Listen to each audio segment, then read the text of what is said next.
Arista Next-Generation Firewall. I'll be simply starting it, and of course if you are having the physical hardware you will simply boot it. I'm using virtual environment, so I'll be simply starting it from here, and you can see these are all the options.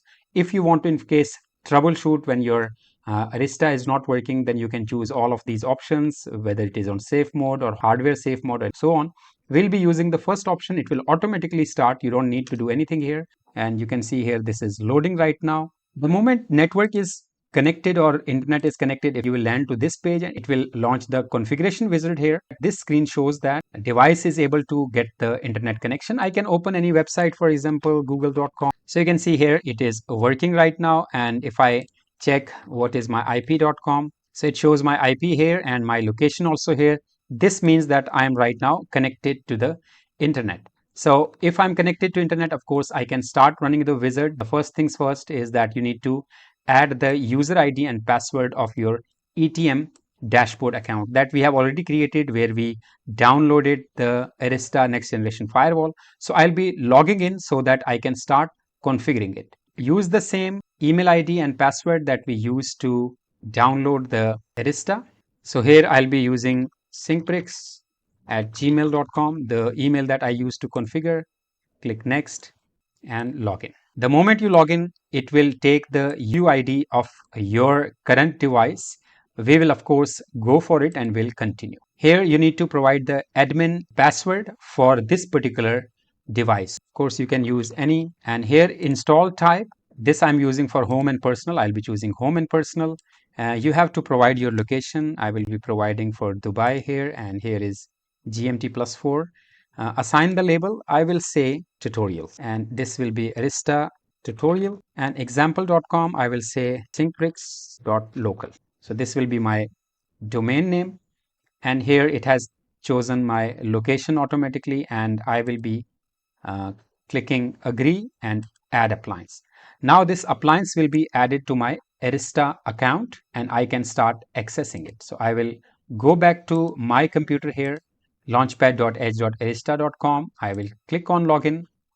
The moment I click login, it will just load that dashboard.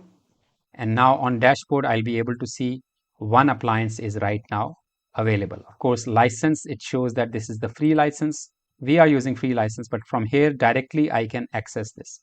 And you can see here this appliance does not have complete subscription, so advanced security will not be available. Of course, I'm fine with that. Here it shows me appliance map in case you want to make the changes to exact location, so that from the dashboard you will be able to see where this device is located and what is the device type. If I go back to the hardware appliance right now, you can see it has started loading the proxy of Untangle. I will not be going with that. I will be simply opening the appliance directly from here. So I can simply close this, and now once I click on Launchpad, it will open the local host. So now setup screen for the cloud is completed. And here you can see now on main screen, you can see the details of this. What is the memory? 4 GB is the RAM. Swap memory is 3 GB. Disk size is 37.53 GB. 15 GB is available. And CPU load also you can see here.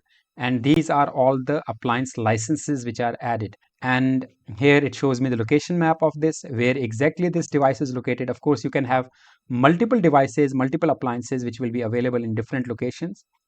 Here what we can do on the main screen, the moment you connect, you can of course click on update software. You can use the schedule when you want to automatically update this. For example, on weekends I want to make sure that it gets updated without disturbing the users. So I'll be choosing, for example, Friday, and here by 12 a.m. I will set the schedule. And if I want to update it right away, so I can just click on update software and click on update now. So it will start doing the update. So I'm doing this remotely. I'm not on the appliance right now, or I'm not doing it from the office where I'm located right now. So this can be accessed from anywhere in the world. Of course, all the configuration with the free license cannot be done, but with the basic operations can be done using cloud. And here you can see no updates are available. So what basic operations we can do? I can of course remotely access this also. It will create the proxy and it will through a secure link, I will be able to do the complete configuration of this. A reboot, set label, here is time-based OTP you can configure, and the licenses, in case you want to configure, you can see the licenses, you can add the licenses and so on. Right now I'll not be doing it, and in case you want to remove this appliance from here, you can simply click on remove. If I go to now dashboard, on dashboard you can see who is the user who is logged in, so it shows my location and from where I'm logged in right now, and it also shows me the appliances details. If you have n number of appliances, it will show you here, and down you can see the alert history, you can see the recent audit log, who has logged in, who has logged out, and all of that. And in case you have the overall bandwidth monitoring, so you can see it from here. But as this account doesn't have any appliance having traffic, so we will see this dashboard again once we will start using. The whole purpose was to show you ETM dashboard, and on dashboard you can see the statistics of this. On alerts, you can see all the alerts what you see here. You can create the alert rules also, and based on that you will be able to see the alerts. We will see it in detail also in next videos. You can just look at a summary of the alerts here. So audit history is there, who has logged in and who has logged out. In the appliances, you will see all the appliances here, how many appliances are connected right now. So whatever appliances will be added, if you have multiple locations, for example, this is Dubai, it could be Sharjah, these will be available here. So I can then centrally manage all my appliances. In network, you can configure the networks. I will show you that also. And these are the next generation firewall templates. In case you have created the templates, you can deploy these templates, these configurations to remote locations. And then is the micro edge policies. If you have the edge devices connected to multiple locations, so you can deploy those policies across all the locations. Of course, you don't need to have next generation firewall appliance at all the locations. You can have lightweight edge, micro edge devices also there. And then you can create the backups, restore the backups of different locations. So centrally you can manage that.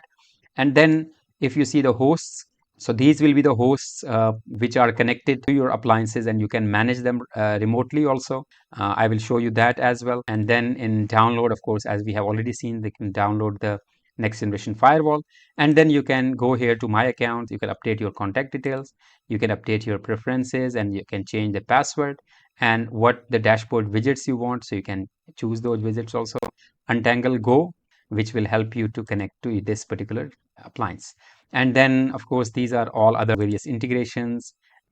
So for example, you have Bitdefender, so you can connect the Bitdefender and Malwarebytes, use the API keys to directly integrate your accounts with the next generation firewall. Two-factor authentication can be enabled from here.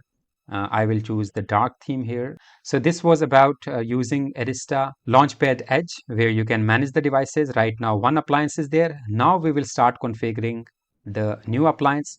So let us continue to next video. We'll see how we can do the basic configuration. We will start with network configuration, and then we'll move to advanced configuration.